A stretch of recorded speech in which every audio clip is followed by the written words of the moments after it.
In August 1921, at the age of 39, Franklin D. Roosevelt, FDR, was struck by a severe illness that resulted in permanent paralysis from the waist down. At the time, his condition was diagnosed as poliomyelitis, commonly known as polio, a viral disease that can cause nerve injury leading to paralysis. This diagnosis significantly influenced public perception and led to his active involvement in polio rehabilitation efforts. Decades later, some medical researchers proposed an alternative diagnosis: Guillain-Barré syndrome, GBS, an autoimmune disorder where the immune system attacks the peripheral nervous system, leading to muscle weakness and paralysis. This hypothesis emerged from a retrospective analysis of FDR's medical records, symptoms, and progression of the illness. Several aspects of FDR's illness align more closely with GBS than polio. Notably, he experienced ascending paralysis, starting from the legs and moving upwards, accompanied by sensory disturbances such as numbness and hypersensitivity, symptoms more characteristic of GBS. Additionally, FDR had prolonged bowel and bladder dysfunction, which is uncommon in polio but can occur in GBS cases. At the time of FDR's illness, GBS was a relatively unknown condition, particularly in the United States, and was often misdiagnosed as polio due to overlapping symptoms. The lack of awareness about GBS among physicians likely contributed to the initial polio diagnosis.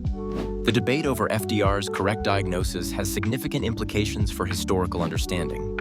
If FDR had GBS rather than polio, it would reshape narratives about his personal resilience and the origins of his involvement in polio-related initiatives. However, some experts argue that the distinction might not have altered his treatment or rehabilitation process, as both conditions require supportive care and physical therapy. Despite the compelling arguments for GBS, some medical historians and neurologists continue to support the original polio diagnosis. They point out that certain aspects of FDR's condition, such as the absence of sensory loss and the pattern of paralysis, are more consistent with polio.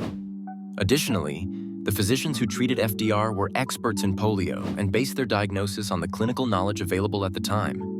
The controversy surrounding FDR's diagnosis underscores the challenges of retrospective medical analysis. Without modern diagnostic tools and tests, it's difficult to definitively determine the exact cause of his paralysis. This case highlights the evolution of medical knowledge and the importance of considering alternative diagnoses as our understanding of diseases advances. Regardless of the exact diagnosis, FDR's ability to lead the nation through the Great Depression and World War II while managing a debilitating condition remains a testament to his resilience and determination. His personal health struggles brought attention to the needs of individuals with disabilities and contributed to advancements in rehabilitation and public health initiatives. The ongoing debate about FDR's illness also reflects broader themes in medical history, such as the impact of diagnostic uncertainty and the ways in which prominent figures' health conditions can influence public policy and societal attitudes toward disability. It serves as a reminder of the complexities inherent in medical diagnoses and the importance of continually reassessing historical medical cases in light of new evidence and perspectives.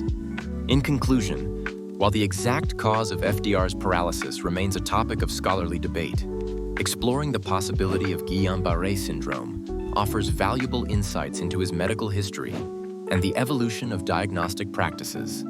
This discussion enriches our understanding of FDR's personal challenges and the medical context of his time, highlighting the dynamic nature of medical science and historical interpretation.